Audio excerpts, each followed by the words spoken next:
नमस्कार, आप देख रहे हैं न्यूज आवर का विशेष कार्यक्रम नेशनल वाइज और मैं हूं आपके साथ देवेंद्र कुशवाहा। इस कार्यक्रम में हम करते हैं देश विदेश के गंभीर मुद्दों पर बात विद्वानों के साथ। आज इस कार्यक्रम में करेंगे उन 53 दवाइयों की बात जो है CDSCO क्वालिटी टेस्ट में फेल, जिनसे होता है मरीजों के जान के साथ खिलवाड़। ऐसे में उठता है सबसे बड़ा सवाल, आखिर कब से चल रहा है नकली दवाइयों का खेल? आखिर कब तक कसी जाएगी इन पर नकेल? तो आइए शुरू करते हैं नेशनल वाइज।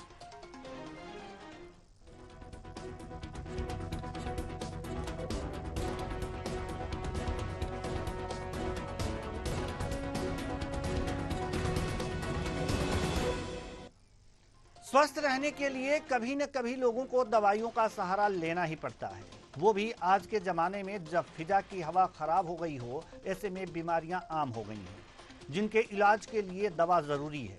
यदि दवा को लेकर शक पैदा हो जाए, दवाएं नकली निकलें तो चिंता होनी लाजमी है।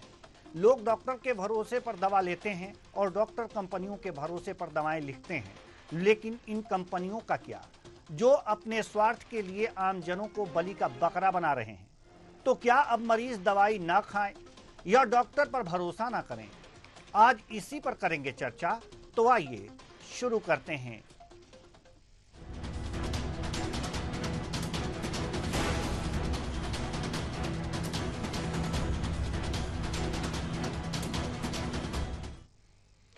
केंद्रीय औषधि मानक नियंत्रण संगठन यानी कि CDSCO की जांच में 53 दवाइयों के सैंपल फेल होने की खबर सामने आई है, जिसके बाद आम लोगों के मन में डर बैठ गया है कि वे जो दवाएं ले रहे हैं कहीं वे नकली तो नहीं हैं।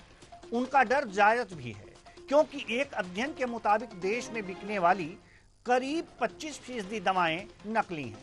नकली होने से मतलब है कि फर्जी कंपनियों की ओर से नामी कंपनियों के लेबल की नकल कर इन दवाओं की बाजार में सप्लाई की जा रही है। ऐसे में सबसे बड़ा सवाल यह है कि ये नकली दवाएं बीमारियां ठीक करती हैं या उसे और बढ़ा देती हैं।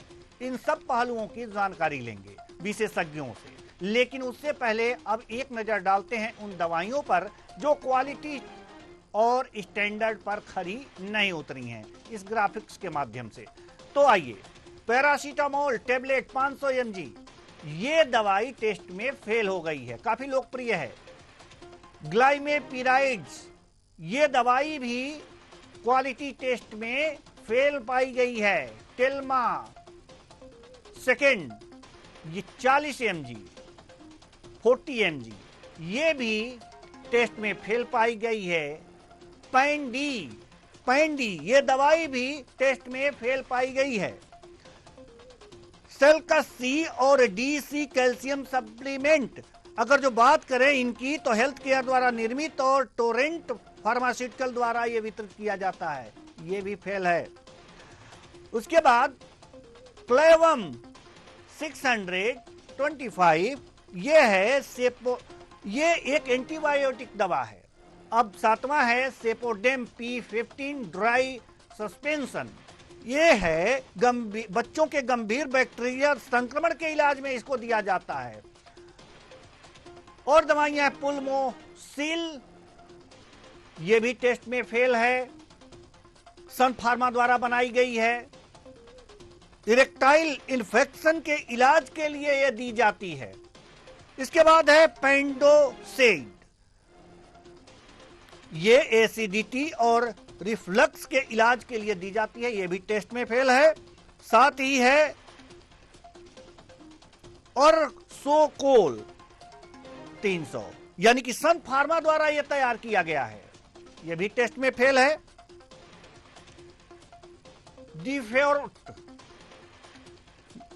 डिफेकोर्ट 6, यह है मैलॉयड फार्मा की यह दवा जो गठिया के इलाज में दी जाती है, और यह भी दवाई फेल साबित हुई है। इस तरह से 53 दवाइयां, महत्वपूर्ण दवाइयों को हमने आपको बताया। इस तरह से 53 दवाइयां हैं जो फेल हैं क्वालिटी टेस्ट में, जिसमें सबसे महत्वपूर्ण दवाई है पैरासीटामोल, जो तनिक भी बुखार होता है तो लोग क्या करते हैं कि इसे ही ले लेते हैं। 500 mg की यह दवा क्वालिटी टेस्ट में फेल बताई जा रही है। अब बात करते हैं इन नकली दवाओं के बारे में सीडीएससीओ ने क्या बताया है, आइए जान लेते हैं। इसने कहा है कि यह रिपोर्ट जो है नकली दवाओं के उत्पादन की जांच के परिणाम पर निर्भर करती है। फिलहाल नियामक एजेंसी यह देख रही है कि क्या वास्तव में इन दवाओं को नकली रूप में बाजार में उतारा गया है या मानकों के उल्लंघन के तहत निर्मित किया गया है। इस जांच का परिणाम आने तक ये दवाएं बाजार में बिकने पर रोक नहीं लगाई गई हैं, लेकिन नियामक ने संबंधित कंपनियों से आवश्यक कदम उठाने को कहा है। ये बातें कही गई हैं नियामक द्वारा। अब इससे हम आपको होने वाले खतरों से भी अवगत करा देते हैं कि ये जो क्वालिटी टेस्ट में फेल हुई हैं, इनमें क्या संभावित खतरे हैं। क्वालिटी स्टैंडर्ड में फेल दवाएं मरीजों के स्वास्थ्य के लिए जो हैं वो गंभीर खतरा पैदा कर सकती हैं। अगर नकली दवाएं बाजार में आ रही हैं तो यह न केवल चिकित्सकीय उपचार को प्रभावित करता है, बल्कि देश में स्वास्थ्य सेवाओं पर भी बड़ा सवाल खड़ा करता है। तो ये स्थितियां हैं, स्वास्थ्य के लिए खतरा है, तो इन दवाओं से बचें और बचना जरूरी भी है। आज इसी नकली दवाओं पर हम चर्चा करेंगे। हमारे साथ विशेषज्ञ यानी कि डॉक्टर भी होंगे, विद्वान भी होंगे। तो चलिए उन विद्वानों से, उन डॉक्टर से, उन विशेषज्ञों से आपका परिचय कराते हैं, उसके बाद चर्चा की शुरुआत करते हैं। डॉक्टर आदित्य पाठक, जनरल फिजिशियन, प्रिवेंटिव कार्डियोलॉजिस्ट, बहुत बहुत स्वागत है आपका हमारे इस कार्यक्रम में। आदित्य नारायण उपाध्याय जी, वरिष्ठ पत्रकार अतुल मिश्रा जी, राजनीतिक विश्लेषक, सभी मेहमानों का बहुत बहुत स्वागत है हमारे इस कार्यक्रम में। सबसे पहले तो हम ये जानना चाहेंगे कि एक डर सा हो गया है हमें भी, 53 दवाइयां क्वालिटी जो चेक हुई है उसमें फेल पाई गई हैं। हमें कितना डरना चाहिए अब इन दवाओं से? सवाल है डॉक्टर आदित्य पाठक आपसे। मैंने सर अभी देख रहा था, आपने जो दवाइयों की लिस्ट दिखाई, जिनमें से कुछ बहुत ही महत्वपूर्ण दवाइयां थी, जिसमें आपने एक पैरासीटामोल का नाम मेंशन किया, जो कि बहुत कॉमनली यूज्ड मेडिसिन है, और ये ओवर द काउंटर ड्रग भी है, जो कि बिना डॉक्टर के प्रिस्क्रिप्शन के भी फार्मासिस्ट दे सकते हैं। इसके अलावा कुछ दवाइयां थी, जैसे आपने टेलमा-एच का नाम लिया, जो कि एक बीपी में यूज्ड मेडिसिन है। कुछ अर्सोकॉल आपने मेंशन किया, जो कि हमें गॉल ब्लैडर स्टोन वगैरह में या लिवर डिसीजेस में हम देते हैं। तो एक्चुअली सर, दवाइयां जो प्रिस्क्राइब की जाती हैं, तो सबसे पहली जो प्रॉब्लम है जो हमारे यहाँ देखी जाती है इंडिया में, कि डॉक्टर तो अपनी तरफ से कोशिश करते हैं कि वो अच्छी और स्टैंडर्ड कंपनियों की ही दवाई लिखें, लेकिन अपने आप कोई बहुत अच्छी इंडिया में मॉनिटरिंग सिस्टम ना होने के कारण जब वो शॉप में जाते हैं तो फार्मासिस्ट उनके सब्स्टिट्यूट दे देते हैं, जिसमें जो लोकल कंपनीज होती हैं या जिनमें उनको ज्यादा प्रॉफिट होता है, और पेशेंट यहाँ अपने इंडिया में ऐसी प्रैक्टिस भी नहीं पाई जाती है कि डॉक्टर की प्रिस्क्राइब्ड मेडिसिन वापस आके डॉक्टर को दिखाई जाए। मैं कुछ देशों में रहा हूँ, ओमान, दुबई वगैरह कंट्रीज में, तो वहाँ की मैंने देखा कि सर मॉनिटरिंग सिस्टम बहुत अच्छा है, कि अगर डॉक्टर ने जिस कंपनी की दवा लिखी है वही कंपनी की दवा प्रिस्क्राइब होती है। अगर वो कंपनी की दवा फार्मेसी में अवेलेबल नहीं है तो वो सब्स्टिट्यूट डॉक्टर से पूछे बिना नहीं देते हैं जी। तो होता क्या है कि जब फ्रीली दवाइयां डिस्ट्रीब्यूट हो रही हैं, किसी भी कंपनी की दवाइयां डिस्ट्रीब्यूट हो रही हैं, लोकल कंपनीज लो स्टैंडर्ड की मेडिसिन मिलते जुलते नामों से फार्मासिस्ट को अवेलेबल कराती हैं बड़े मार्जिन पे, और फार्मासिस्ट भी सब्स्टिट्यूट चेंज करके दे देते हैं। तो वो जो लो स्टैंडर्ड मेडिसिन है वो पेशेंट को रिस्क में डालते हैं, जैसा कि अभी हमने देखा कि बहुत सारी दवाइयां मानकों पे खड़ी नहीं होती। तो सबसे इम्पोर्टेंट है, अगर हम इस चीज को अपने यहाँ से खत्म करना चाहते हैं, तो एक मॉनिटरिंग सिस्टम बहुत इम्पोर्टेंट है। और उसको कैसे डेवलप करना है वो तो गवर्नमेंट ही करेगी, कि जब दवाइयाँ निकलती हैं मैन्युफैक्चरिंग सेक्टर से तो उनकी क्वालिटी उसी टाइम पे कैसे टेस्टेड रहे, सर्टिफाइड रहे। तो अगर ऐसा कुछ मॉनिटरिंग सिस्टम बनेगा तो हम इस परेशानी से निकल सकते हैं। नहीं तो इसमें डॉक्टर भी सफर करते हैं इनडायरेक्टली, कि हमने कोई मेडिसिन लिखी है, स्टैंडर्ड की नहीं है, पेशेंट ठीक नहीं हो रहा, तो वो कंपनी पे कभी पेशेंट ब्लेम नहीं करता, डॉक्टर पे करता है कि आपने ये दवा दी तो हमें ये प्रॉब्लम हो गई, हमें रिएक्शन हो गई। हम लोग ऐसी चीजें बहुत सफर करते हैं सब चीजों का, फिर जब फाइंड आउट करने की कोशिश करते हैं तो देखते हैं कि अरे नहीं, ये तो दवा ही अलग पूरी बदल दी गई है, कई बार प्रॉपर सब्सटीट्यूशन जो देते हैं वो भी प्रॉपर स्टैंडर्ड कंपनी का नहीं रहता। तो ये कई बार मरीज के लिए जानलेवा साबित होता है। तो मॉनिटरिंग सिस्टम बहुत जरूरी है इसके। जी, एक सवाल और हम करना चाहेंगे, उसके बाद हम आएंगे अपने विद्वानों के पास, कि पैरासीटामोल टैबलेट 500 mg की बात की गई है, ये क्वालिटी टेस्ट में फेल पाई गई है। सवाल यहाँ पर ये है कि क्या 100 mg या 200 mg की भी दवाई पैरासीटामोल में निकलती हैं? अगर जो निकलती हैं तो क्या जी वो लिया जा सकता है, वो लिया जा सकता है, वो लिया जा सकता है? नहीं सर, यहाँ पे मैं थोड़ा सा इंटरप्ट करूंगा आपको। एक्चुअली ये जो इंफॉर्मेशन है कि पैरासीटामोल 500 मिलीग्राम मानकों पे नहीं है, तो यहाँ थोड़ा कंफ्यूजन ये है न्यूज में कि पैरासीटामोल तो बेसिकली कॉम्पोजिशन है, केमिकल बेसिक कॉम्पोजिशन। अब पैरासीटामोल दवा बनाने वाली तो सैकड़ों कंपनी है इंडिया में, तो किस कंपनी का ये मानक पे खरी नहीं उतरी है वो हमें पता होना चाहिए। ऐसा जरूरी नहीं कि पैरासीटामोल बनाने वाली हर कंपनी लो स्टैंडर्ड बना रही है। अब जैसे बहुत सारी आती है, कैल्पॉल, डोलो, पैरासेप, फ्लैक्सोन, मल्टीपल कंपनीज है। तो जैसे आपने कंपनियों में मेंशन किया कि टेल्मा एच, वो एक पर्टिकुलर कंपनी का लो स्टैंडर्ड मेडिसिन है। ठीक है, तो ऑल पैरासीटामोल सब स्टैंडर्ड नहीं हो सकते। बहुत सारी कंपनियां होंगी जो एज पर स्टैंडर्ड बनाती है, तो ऐसा डरने की जरूरत नहीं है कि हमें पैरासीटामोल नहीं लेना। बट हमें जो पैरासीटामोल बेसिक ड्रग जो हम लेना वो अच्छी कंपनी के लिए, तो थोड़ा एक स्टैंडर्ड कंपनी हो, तो डरने की जरूरत नहीं है सर कि हमें 500 मिलीग्राम नहीं लेना। जी बिल्कुल बिल्कुल, हम आएंगे आपके पास और भी तमाम सवाल आपसे लेंगे। जो भ्रांतियां थी कम से कम आपने दूर की, पैरासीटामोल के संबंध में तो बहुत ज्यादा थी लोगों के बीच। आदित्य नारायण उपाध्याय जी, हम आपके पास आ रहे हैं और सवाल यही कर रहे हैं कि जब 53 दवाइयां क्वालिटी टेस्ट में फेल पाई गईं और इसकी खबर लगी, तो आपके मन में क्या आया सबसे पहले? जी, सबसे बड़ी बात तो यह है कि विश्वसनीयता खत्म होती है। जो सिस्टम पर प्रश्न चिन्ह लगता है, जो सिस्टम हमारे यहाँ है, दवाइयों के स्टैंडर्ड या किसी भी खाद्य पदार्थ के स्टैंडर्ड की बात है, हर चीज के लिए एजेंसियां बनी हुई हैं, सरकारी एजेंसियां हैं, सरकारी अधिकारी हैं, नेटवर्क है, जिसका ये फर्ज बनता है कि लोगों तक जो है, उपभोक्ता तक प्रॉपर चीज पहुंचे। अब एक तो पहले आदमी जो है नकली और मिलावटी खाद्य पदार्थ जैसे घी है उसको खाए और बीमार हो जाए, उसके बाद जब वो डॉक्टर के पास जाता है तो बीमारी की भी नकली दवाई खाए और फिर वो और ज्यादा बीमार हो जाए। तो ये इस सब के लिए जवाबदार है कौन? सिस्टम जवाबदार है।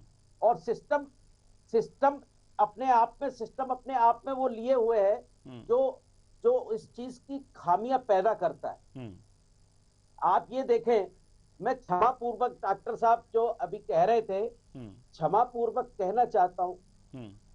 उन्होंने कहा कि हम किसी दवाइयों का नाम ब्रांड सहित लिख के देते हैं और मेडिकल स्टोर वाला उसकी दूसरे ब्रांड की दवाई दे देता है। मैं क्षमा चाहता हूं, सभी डॉक्टरों को निश्चित तौर पर उसका जेनरिक नाम लिख के देना चाहिए। दवाइयों की कंपनी का नाम लिख के दे रहे हैं, यानी आप दवाइयों की कंपनी की मार्केटिंग कर रहे हैं। और ये इस बात की गुंजाइश छोड़ देता है कि कहीं ना कहीं जो है दवाइयों की कंपनी से डॉक्टर्स का कहीं ना कहीं जो है किसी ना किसी तरीके का ऐसा संबंध है जो आर्थिक रूप से जो है निश्चित तौर पर अर्थ पे आधारित है। सरकार को, डॉक्टरों को, फार्मासिस्ट को, कंपनियों को दवाई पर विश्वसनीयता बनाना चाहिए, उसके फार्मूले का स्टैंडर्डाइजेशन करना चाहिए, ना कि कंपनी के ब्रांड नेम का को स्थापित करने की जरूरत है। सही बात तो यह है कि जो फार्मेसी का कॉन्सेप्ट है, फार्मासिस्ट का कॉन्सेप्ट है, जिस कॉन्सेप्ट के कारण हर अस्पताल में, हर मेडिकल स्टोर पे फार्मासिस्ट की उपस्थिति अनिवार्य है। दवाई देने के पहले फार्मासिस्ट की जिम्मेदारी बनती है। केवल फार्मासिस्ट की डिग्री लगा देने से दवाई की विश्वसनीयता नहीं हो जाती।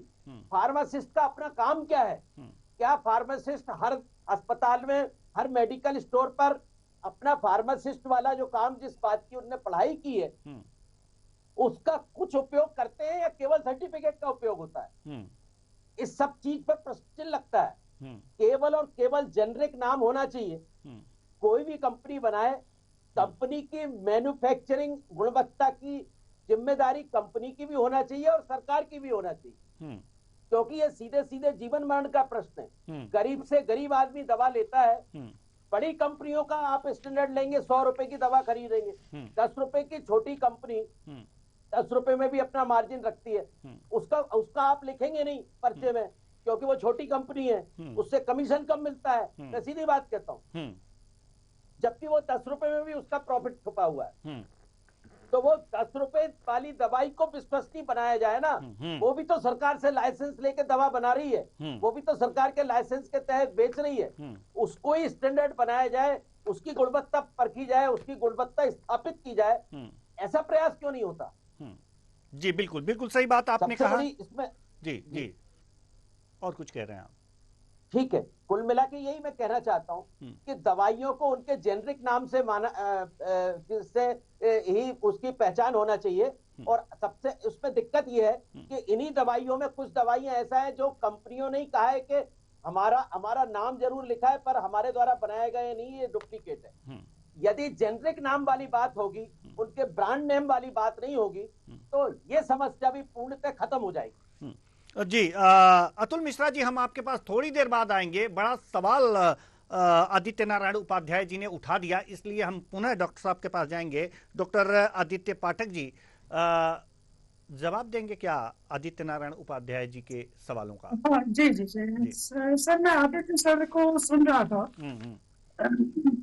तो इसमें एक सर का जो पॉइंट था कि डॉक्टर्स दवाइयों में कंपनी के नाम लिखते हैं, उनकी मार्केटिंग करते हैं और उनसे बेनिफिट्स लेते हैं, जो भी है सर, ये तो एक अलग डिबेट का टॉपिक है। लेकिन मैं सर को ये बताना चाहूंगा, आदित्य सर को, कि हम डॉक्टर्स इसीलिए कंपनियों के नाम लिखते हैं ताकि ये जो समस्या अभी हमारे सामने आई है, लो स्टैंडर्ड दवाइयों का, वो चीज को कम हो सके। जो मैंने आपको सर पहले पॉइंट बताया कि अगर मैं लिखता हूँ पैरासीटामोल, अगर मुझे किसी पेशेंट को लिखनी है और उसमें मैं सिर्फ पैरासीटामोल लिखता हूँ, तो जब वो फार्मासिस्ट के पास जाएगा, केमिस्ट के पास जाएगा, तो केमिस्ट बहुत ही ऑनेस्ट होंगे तो ही वो एक अच्छी कंपनी की दवा लिखेंगे। अदरवाइज वो क्या करेंगे, जिस कंपनी में उन्हें ज्यादा मार्जिन मिल रहा है, भले ही वो लोकल कंपनी हो, poor standard, poor quality medicine patient को प्रोवाइड कराते हैं और मरीज ठीक नहीं होता। यही नकली दवाइयां उनको मिलेंगी और मरीज की परेशानियां बढ़ेंगी। बहुत जगह मैं बाहर था कई साल, अभी 2-3 साल पहले इंडिया आया हूँ और मैंने कई बार चीजें सुनी है कि ऐसी प्रैक्टिस होती है, डॉक्टर्स फार्मेसी कंपनियों से कमीशन ले, बहुत सारी चीजें हैं। अब जो डॉक्टर करते हैं उसका तो मैं नहीं कह सकता, लेकिन ऐसे बहुत सारे डॉक्टर्स हैं जो कि अपने पेशेंट पे ज्यादा कॉन्सेंट्रेट करते हैं, क्योंकि हम जो करते हैं, हमारे पेशेंट ठीक होंगे तो ही हम आगे बढ़ पाएंगे, हमारा आगे नाम होगा, हम देश सेवा कर पाएंगे, लोगों की सेवा कर पाएंगे। जी, हर डॉक्टर मनी माइंडेड नहीं होता, तो उसका एक सेम तराजू में ना तोले आते सर। जी बिल्कुल बिल्कुल, चलिए ठीक है ठीक है। और एक चीज और भी बोलना, एक चीज और बोलना चाहूंगा सर इसमें, बस एक पॉइंट और है मेरा कि अगर हम जेनेरिक, जब हमारे पास कोई बड़ी कंपनी के एमआर आते हैं, बड़ी कंपनियां जो अपनी नई नई दवाइयां इजाद करती हैं, वो बहुत रिसर्च के बाद करती हैं और उनको वो कंट्रेक्ट करती हैं दवाइयों को, और मुझे एमआर जो होते हैं उनको ट्रेनिंग देती हुआ कि हमें उसके बारे में अपडेट करते हैं कि हमारी दवा लेने से इससे ये प्रॉब्लम कम हो जाएगी, ये प्रॉब्लम कम हो जाएगी। जैसे हम सुनते हैं कि बहुत सारी दवाइयों के साइड इफेक्ट होते हैं, किसी को गैस्ट्रिक प्रॉब्लम होती है, किसी को हार्ट प्रॉब्लम हो सकती है। तो दवाइयां जो स्टैंडर्ड कंपनी है सर, बड़ी बड़ी कंपनियां एमएनसीज हैं, वो रिसर्च के थ्रू उन साइड इफेक्ट को कम करने के लिए अपग्रेड करते रहती हैं। तो हम डॉक्टर्स यही कोशिश करते हैं कि नहीं भाई, जो पेशेंट को जाए कि स्टैंडर्ड दवा मिले, इसलिए हम अवॉइड करते हैं कि लोकल दवाइयां ना लिखी जाए। कि हम मार्केट में जाते हैं, एक छोटी सी चीज, एक शर्ट भी खरीदते हैं, तो हम जाकर उसको नहीं बोलते कि भाई हमें शर्ट दे दो। ठीक है, हम देखते हैं कि इस कंपनी की शर्ट, इस कंपनी की शर्ट। तो ऐसे ही दवाओं में भी होता है सर। बिल्कुल बिल्कुल। कि हम जाके बोलेंगे हमें पैरासीटामोल दे दो, तो अच्छी पैरासीटामोल आपको नहीं मिलेगी। ठीक है। तो बस ये अब सवाल ये है डॉक्टर साहब कि आपके इस जवाब में ही एक सवाल छुपा हुआ है कि अगर पैरासीटामोल कोई मांगता है तो उसे अच्छी पैरासीटामोल नहीं मिलेगी। अतुल जी, हम आपके पास आते हैं। अतुल मिश्रा जी, बड़ी देर बाद हम आपके पास आए, इसके लिए हम क्षमा चाहते हैं, लेकिन आए हैं एक महत्वपूर्ण सवाल लेकर के आए हैं। अतुल मिश्रा जी, आप मुझे सुन पा रहे हैं क्या?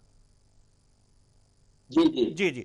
अतुल मिश्रा जी, जैसा कि अभी डॉक्टर साहब ने ये बातें कही हैं कि अगर पैरासीटामोल लिखा जाए और केमिस्ट के पास जाया जाए तो वो अच्छी क्वालिटी का नहीं देगा, उसमें उसको जो ज्यादा फायदा होगा वही पैरासीटामोल उसे देगा, एक मरीज को या मरीज के तीमारदार को जो खरीदने गया है। तो ये खराब क्वालिटी का पैरासीटामोल मार्केट में है, ये सिद्ध हो जाता है अपने आप ही। अच्छी क्वालिटी का भी है और खराब क्वालिटी का भी है। ये खराब क्वालिटी का मार्केट में क्यों है? सवाल यही है। देखिए कुशवाहा जी, एफडीए अपनी जांच में 53 दवाइयों को नकली घोषित कर सकता है।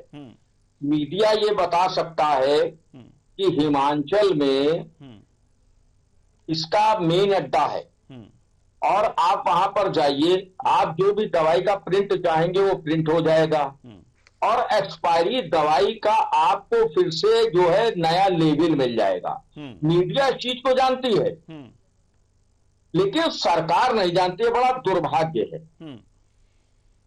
अब मैं आता हूं, आपने एक बात है पैरासीटामोल की। मार्केट में आदमी गया, मेडिकल स्टोर पर गया, ये ड्रग इंस्पेक्टर क्या करते हैं?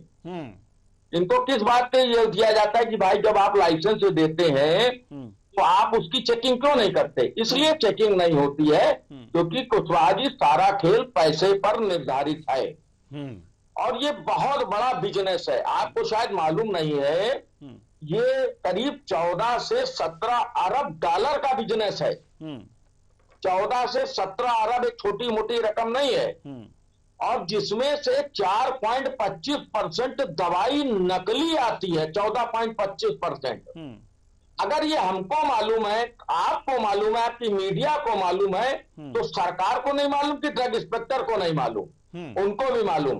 एक डॉक्टर क्या, अभी बातचीत चल रही, डॉक्टर साहब बता रहे थे, एक डॉक्टर क्या जाता है मेडिकल रिप्रेजेंटेटिव एमआर, वो अपने फ्लैट को खोलता है और डॉक्टर साहब को दवाइयां बताना शुरू कर देता है।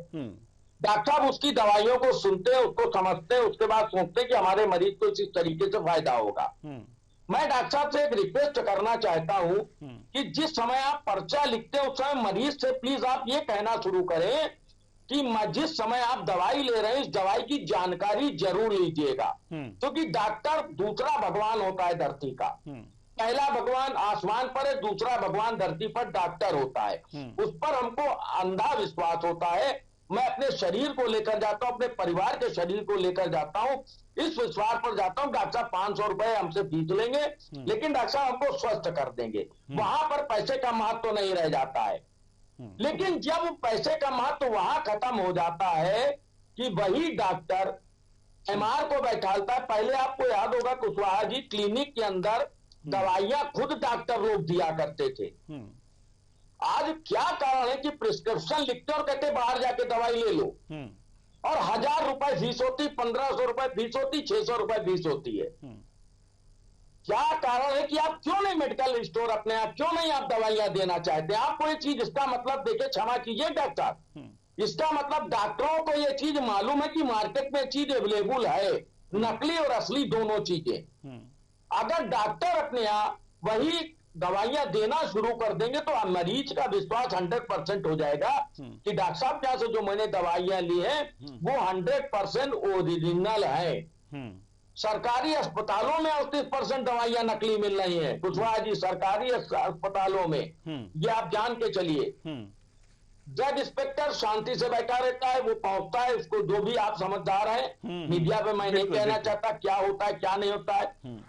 जब हमको ये मालूम है कि नकली दवाइयों में, कुछ दवाओं में पारा, आर्सेनिक, चूहे मारने की दवाई और सीमेंट भी मिलाई जाती है, तो क्या ये जो MBBS या MD या MS या DM की डिग्री लेकर आ रहे हैं इनको नहीं मालूम है? इनको मालूम है। हम फिर वही कहना चाहते हैं, आप धरती के दूसरे भगवान हैं, अपनी उसको समझिए डॉक्टर साहब कि एक मरीज आपके पास कितने विश्वास के साथ में जा रहा है, अपने परिवार को लेकर जा रहा है, अपने स्वास्थ्य को लेकर जा रहा है। तो हम आपसे डॉक्टर साहब यही अनुरोध करेंगे कि आप लोग अपने क्लिनिक में स्वयं जैसे पहले दवाई दी जाती थी उसी तरीके से दवाइयां देना शुरू करें। देखिएगा ये नकली दवाओं का व्यापार ऑटोमेटिक बंद हो जाएगा। क्यों? क्योंकि आपको मालूम है कि इसका कंटेंट नकली है कि असली है, आप तुरंत पकड़ लेंगे, आपको नॉलेज है इस बात की। जी बिल्कुल। लेकिन वही अगर मेडिकल स्टोर पे जा रहा है, डी दवाइयां लेकर आ रहा है, उत्तर प्रदेश में एक जगह है कुशवाहा जी, आगरा इस मामले में बहुत फेमस है, वहां पर जाइए, डी दवाइयां आप ले लीजिए उसी कंपनी की, उसी तरीके की, उसी रैपर में, और वही कंटेंट आपको मिलेगा। तो इसको बताने के लिए हमारे दूसरे भगवान डॉक्टर हैं, उनसे मेरा स्वयं यह अनुरोध है कि मरीजों को इसके लिए आप जागृत कीजिए। इसके लिए मैं आपका बहुत बहुत धन्यवाद दूंगा। उद्योग संगठन एसोमैप 2022 की रिपोर्ट है कुशवाहा जी कि 1/4 दवाइयां नकली मार्केट में इस समय घूम रही है। 2022 की रिपोर्ट मैं बता रहा हूं। 25% दवाइयां जब बाजार में नकली घूम रही है, उनकी रिपोर्ट आ रही है, तो हमारा कहीं नैतिक कर्तव्य बनता है कि इस चीज को जनता के सामने रखा जाए। अब जनता के सामने कौन रखेगा? हमारा दूसरा भगवान, जो क्लिनिक में बैठा है, जो आला लगाए बैठा है, जो हमारे शरीर को टेस्ट करता है। अगर पर्चे में प्रिस्क्रिप्शन लिख सकता है तो नीचे मेरा एक अनुरोध है कि नीचे जरूर लिखा जाए कि कृपया दवाई लेने के बाद डॉक्टर साहब को क्लिनिक में रखकर दवाइयों को दिखाए। बिल्कुल, जब आप उस दवाइयों को खाइएगा। मरीज ने दवाइयां ली, डॉक्टर साहब ने लिखी, वो जाके खाने लगा। लेकिन डॉक्टर साहब जब अपना सब कुछ लिख सकते हैं, बंद होने का टाइम, खोलने का टाइम, सब सारी चीजें, एक नीचे खाली नोट में इतना लिख दिया जाए कि मरीजों से हमारा अनुरोध है, दवाई खरीदने के बाद मेडिकल स्टोर से कृपया आप यहाँ पर आइए। आप डॉक्टर साहब नहीं बता सकते, आपका समय नहीं है, लेकिन आपका कंपाउंडर उन चीजों को एक एक्सपीरियंस ले चुका होता है, वो तो बता सकता है। तो कहीं ना कहीं मरीजों की भी सेवा होगी डॉक्टर, मरीजों का ही भला होगा, उनके स्वास्थ्य का ही भला होगा, और आप लोगों को मरीज आशीर्वाद देंगे। बस मैं इतना ही कहना चाहता हूँ जी। हम डॉक्टर आदित्य पाठक जी के पास पुनः आना चाहेंगे। अतुल मिश्रा जी की बातों में कहीं न कहीं दम दिखता है, सत्यता दिखती है। अगर आप दवा लिख सकते हैं तो बाहर क्यों भेज रहे हैं? आप अपने यहाँ दवाइयों का, जो अच्छी दवाइयाँ हैं उनका कलेक्शन कराइए और वहीं से वितरित कीजिए। इससे आपके ऊपर भी प्रश्न नहीं उठेगा। ऐसा क्यों नहीं हो सकता, जैसा कि अतुल मिश्रा जी ने कहा? सर, अतुल जी का क्वेश्चन बहुत ही जायज है और मैं उसका समर्थन भी करता हूँ। और लेकिन उनका जो कहना है सर, अभी धीरे धीरे ये ट्रेंड चालू हो रहा है इंडिया में भी कि जनरली डॉक्टर्स क्लिनिक के साथ ही अपना फार्मेसी शॉप भी चालू कर रहे हैं। लेकिन इसमें सर एक प्रॉब्लम ये आता है कि by law doctor medicine sell नहीं कर सकता है। उसके लिए हमें एक फार्मेसी का अलग लाइसेंस लेना होता है। उसके लिए एक फार्मासिस्ट की जरूरत होती है, जो कि एक लंबी प्रक्रिया होती है। और उस प्रक्रिया से बचने के लिए जनरली डॉक्टर्स अवॉइड करते हैं कि क्यों करना।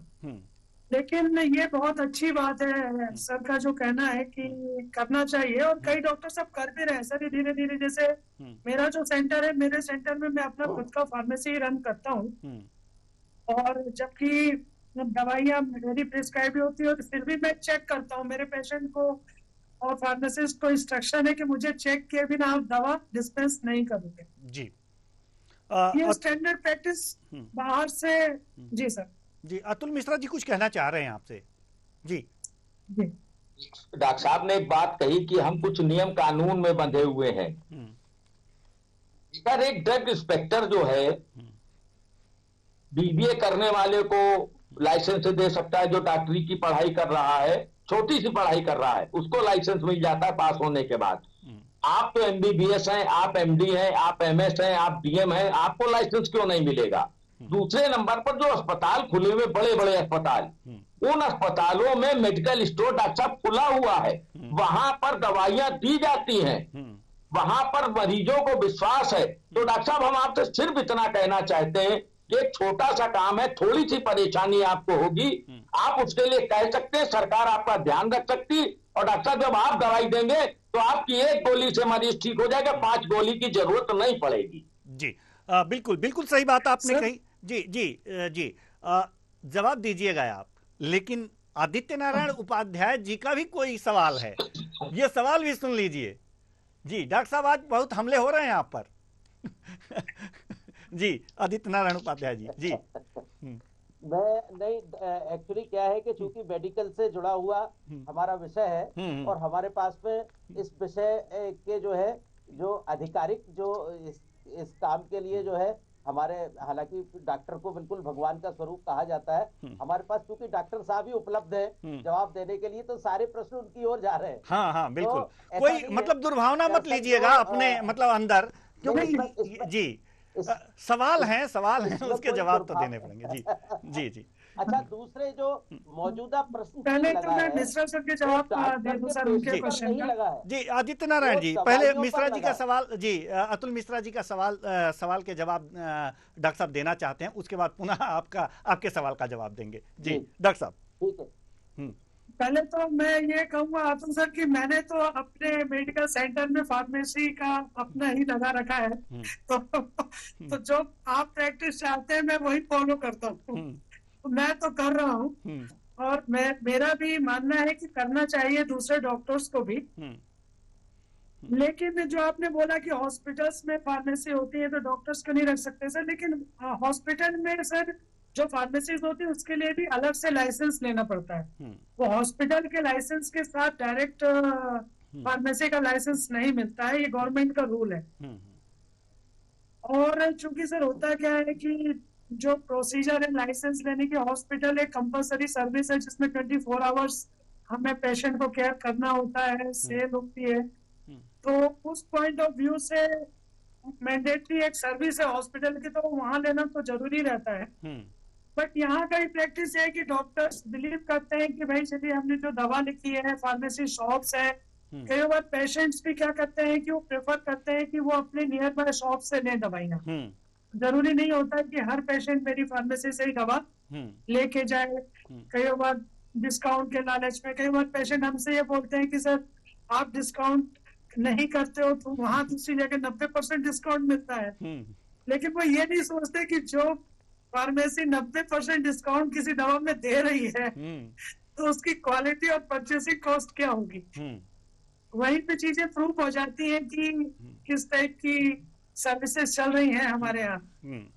तो कई फाउंडेशंस डॉक्टर के पास भी रहती हैं कि ठीक है, पेशेंट भी शक के नजरों से देखना कि अरे डॉक्टर अपने फायदे के लिए कर रहे हैं, जबकि सब डॉक्टरों को तो नहीं कह सकता, बट हाँ मोस्ट डॉक्टरों का ऐसा कोई इंटेंशन होता नहीं है। ऐसे बहुत सारे कंस्ट्रेंट्स होते हैं सर जो फाउंडेशंस रहती हैं कि सारे डॉक्टर्स अपनी फार्मेसी चालू नहीं करते। ठीक है आदित्य नारायण उपाध्याय जी, आपके भी कुछ सवाल थे, डॉक्टर साहब उसके बाद कहे थे कि हम जवाब देंगे। हाँ सर, मैं आपका सवाल थोड़ा आवाज क्लियर नहीं थी, क्लियर सुन नहीं पाया। जी जी जी। कि पहली चीज इसमें यह है के डॉक्टर ने कोई दवा आवाज क्लियर नहीं आ रही सर आदित्य सर। और जी आदित्य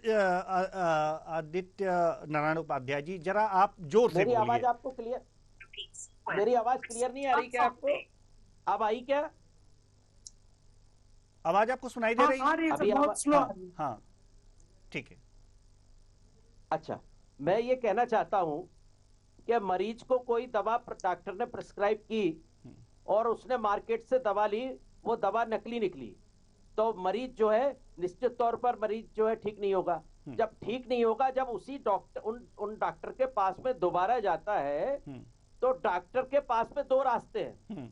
एक तो ये कि वो उसकी डबल पावर की दवा या ज्यादा पावर की दवा दोबारा लिख दे, और दूसरा ये कि वो उस दवा के उस पर्टिकुलर जो दवा उसने खरीदी थी उस दवा की जांच के लिए कहीं ना कहीं उसको जो है ऐसी जगह भेजे कि ये दवा में निश्चित तौर पे इस दवा में कुछ कमी है। दो चीजें बनती है। अब ये है कि जो दूसरा ऑप्शन है दवा पे प्रश्न लगाने का, उसमें डॉक्टर का समय बर्बाद होगा लेकिन मरीजों का फायदा हो सकता है और नकली दवाएं पकड़ी जा सकती है। अब यदि आपने उससे डबल पावर की या ज्यादा पावर की दवा लिखती कि इस पावर से ये 5 mg से ठीक नहीं हुआ, आप 10 mg बढ़ा के देखते हैं, पता चला कि चूंकि पहले की दवा नकली थी, डबल पावर की दवा देने से पता चला कि वो डॉक्टर को, वो पेशेंट को रिएक्ट कर गई दवा।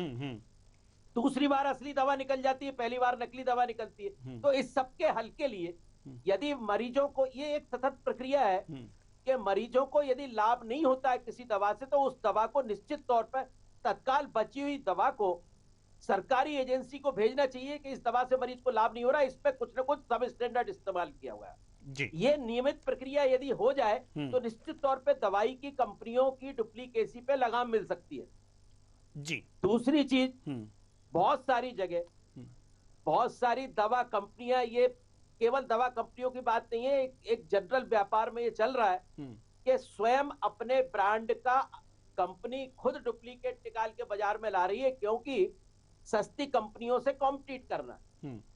तो दो तरीके हैं। अब इसमें सबसे बड़ा खतरा ये है, ये जो 5 दवाओं को जो कंपनियों ने नकारा है, जो जब सरकारी जांच में ये नकली पाई गई, कंपनियां अपने नेटवर्क से क्यों अपनी दवा को क्यों नहीं पकड़ रही मार्केट में? कंपनियां अपने नेटवर्क से क्यों नहीं पता कर रही कि हमारी डुप्लीकेट दवा भी बिक रही है?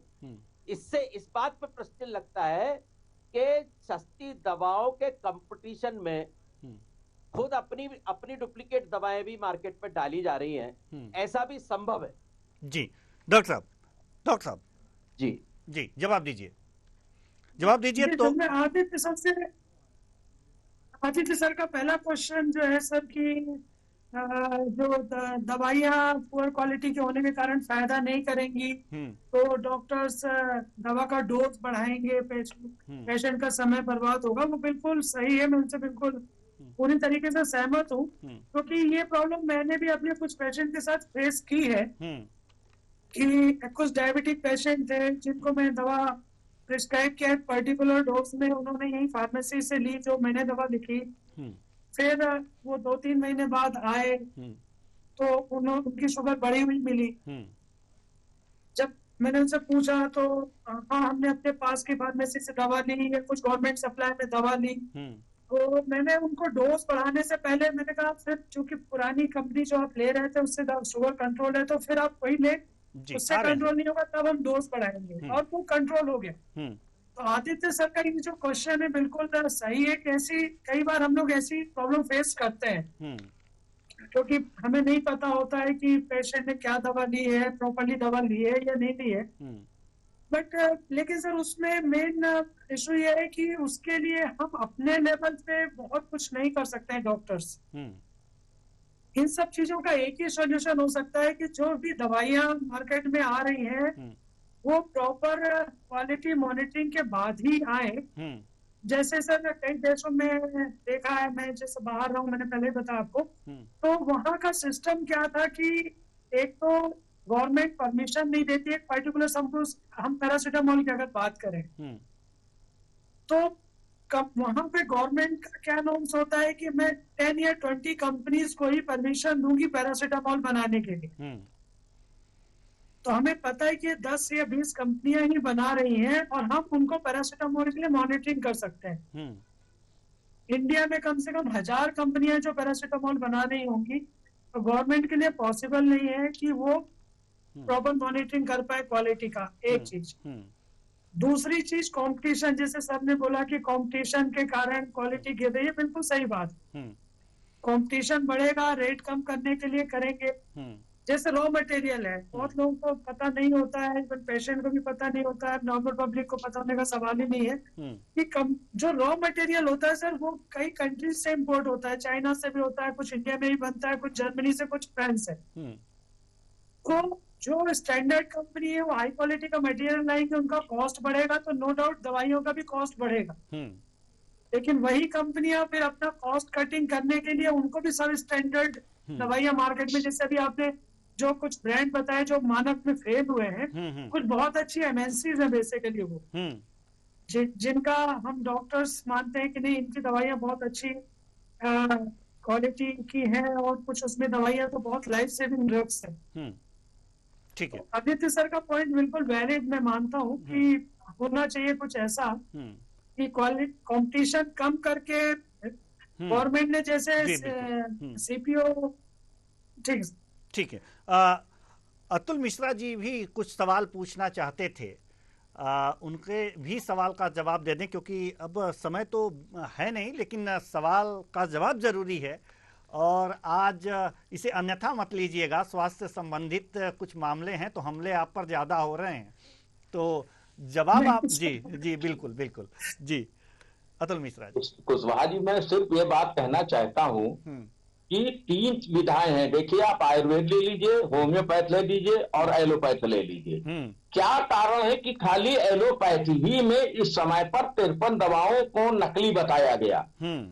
आयुर्वेद में भी दवाइयां हैं और उसमें भी हैं, दोनों चीजों में। ये सेगमेंट में क्या कारण, इसका मतलब क्या है? डॉक्टर साहब इस चीज को खुद समझे, कहीं ना कहीं पैसा कमाने का जो मार्जिन है इसका ज्यादा है, और इसी चीजों को डॉक्टरों को समझना पड़ेगा। और इसका जो बिजनेस है, इसका इम्पैक्ट आयुर्वेद पर निश्चित तौर पर पड़ रहा है। आज जनता जो मरीज है वो आयुर्वेद की तरफ क्यों ना आकर्षित ज्यादा हो, इसका कारण डॉक्टर को खुद सोचना पड़ेगा। जी डॉक्टर साहब। नहीं सर, मैं यहाँ पे सहमत नहीं हूँ कि क्वालिटी, पुअर क्वालिटी सिर्फ एलोपैथी में ही है। पुअर क्वालिटी एलोपैथी में मिलेगी आपको। अभी हो सकता है कि गवर्नमेंट ने जो टेस्टिंग की है, मानक देखे हैं, वो एलोपैथी में देखे हों। अगर वो आयुर्वेद या होम्योपैथी के उसमें भी जाएंगे तो बहुत सारी कंपनियों में ये मानक का लोग मिलेगा। और मैंने इसका एक सिंपल सा एग्जांपल मैं ये देना चाहूंगा। मैंने एक नाम भी लेना चाहूंगा कंपनी का, बट उसमें मैंने एक कॉफ सिरप देखा सर, जिसमें कम से कम 20 कॉम्पोजिशन थे, और उस ईच कंपोजिशन में लिखा हुआ है कि ईच 5 ml कंटेन्स 500 मिलीग्राम। तो अगर आप उसमें 20 कंपोजिशन देखें और 500 मिलीग्राम को सम करें, तो वो आपका, आप समझ लीजिए कि वो 10 ग्राम बन जाता है। मतलब 10 ग्राम मतलब 2 चम्मच से भी ज्यादा। और 5 ml वाटर में 2 चम्मच कोई आप पाउडर डालेंगे तो वो लिक्विड फॉर्म में नहीं रह सकता, वो सिरा बन जाएगा बेसिकली। अगर हम टेक्निकल बात भी करें तो जो उसकी लिक्विडिटी थी इस कॉफ सिरप की, वो बिल्कुल लिक्विड फॉर्म में ही था, लेकिन उसके कंपोजिशन लिखे हुए दिस 500 मिलीग्राम, दिस 500 मिलीग्राम। लेकिन उस कंपनी का अभी तक कोई जांच नहीं हुई। और ये मेरे देखी हुई चीज है, मैंने कई दोस्तों को भी बताया, हंसा भी मैं कि कैसे पॉसिबल है। तो ऐसा नहीं है कि सिर्फ एलोपैथी में ही पुअर क्वालिटी का है। जब जांचें होंगी तो सर हर पैथी में मिलेगा, क्योंकि बना तो आखिर कंपनियां ही रही है, तो वो मिलेगा सर। वो केवल एलोपैथी या आयुर्वेद से उसका कोई लेना देना नहीं है, बेसिकली बिजनेस के कारण है। और ये चीज तो हर फील्ड में है सर। हम आज दवाओं की बात कर रहे हैं, लेकिन अगर हम ये चीज देखें, हर चीज है, नकली खाना मिलता है, नकली चावल मिलते हैं, नकली दूध दही मिलता है। ये तो हर फील्ड में है ये चीज, कि कोई एक दवाओं से रिलेटेड नहीं है। बट हाँ, दवाई एक सेंसिटिव मैटर है, इस पे बहुत स्ट्रिक्ट रूल्स बनने चाहिए। जी बिल्कुल, स्ट्रिक्ट रूल बनने चाहिए, बहुत ही सख्त कानून बनने चाहिए, सख्त नियम होने चाहिए, और तभी जा कर के, और सबसे बड़ी बात यह है कि जो धरती के भगवान हैं, जैसे आप उनको भी, जी उनको भी जो थोड़े से जो सुझाव दिए गए हैं हमारे विद्वानों द्वारा, फॉलो करना चाहिए। आप तो कर रहे हैं, अन्य अन्य जो भगवान हैं धरती के, उनको भी फॉलो करना चाहिए कि कम से कम एक फार्मेसी का लाइसेंस लेकर के एक फार्मासिस्ट बिठाएं और अच्छी दवाइयों का वितरण करें, जिससे कि उनके जो प्रिस्क्रिप्शन लिख करके देते हैं उस पर भी जो है कोई संदेह नहीं करेगा कि हाँ, आपने जो भी दवाइयाँ लिखी हैं वो और अच्छी दवाइयाँ, अच्छी क्वालिटी की दवाइयाँ मरीजों को उपलब्ध हो रही हैं। चूँकि समय अब समाप्त हो चुका है, नहीं तो चर्चा को और बढ़ाते और आप पर और हमले करवाते सवालों के, लेकिन समय समाप्ति की ओर है। बहुत बहुत धन्यवाद डॉक्टर साहब आपका भी, आदित्य नारायण उपाध्याय जी आपका भी, अतुल मिश्रा जी आपका भी, आए और अपने अपने विचार साझा किए। तो क्वालिटी चेक दवाइयाँ फेल क्यों हो रही हैं? दवाइयाँ फेल, सीधा सीधा मतलब ये है कि ये दवाइयों का जो बाजार है ना, इसमें मुनाफा कितना कमाया जाए, इसलिए यह सब हो रहा है। स्वास्थ्य के साथ खिलवाड़ हो या कुछ भी हो, इसका कारोबार करने वालों से इस पर कोई फर्क नहीं पड़ता, लेकिन इसकी मॉनिटरिंग के लिए तमाम अधिकारी हैं, ड्रग इंस्पेक्टर हैं, इनके कार्यप्रणाली पर सवाल जरूर उठता है कि अगर इस तरह की दवाइयां आ रही हैं तो उनका रोल क्यों नगाड़े। फिलहाल दवाइयों को संभल कर इस्तेमाल करें, देखें, और डॉक्टर से दवा खरीदने के बाद, कहीं से खरीद रहे हैं, डॉक्टर से एक बार जरूर दिखा लें कि क्या ये वही दवा है जो डॉक्टर साहब ने लिखा है, जो मुझे मेरे स्वास्थ्य के लिए सही है। तो इससे क्या होगा कि आप सही दवा ले जाएंगे। अगर दवाइयां गलत होंगी तो डॉक्टर उसे मना करेंगे, तो थोड़ा सा अपने भी ध्यान रखना होगा। फिलहाल इस कार्यक्रम में इतना ही, मुझे दीजिए इजाजत, नमस्कार।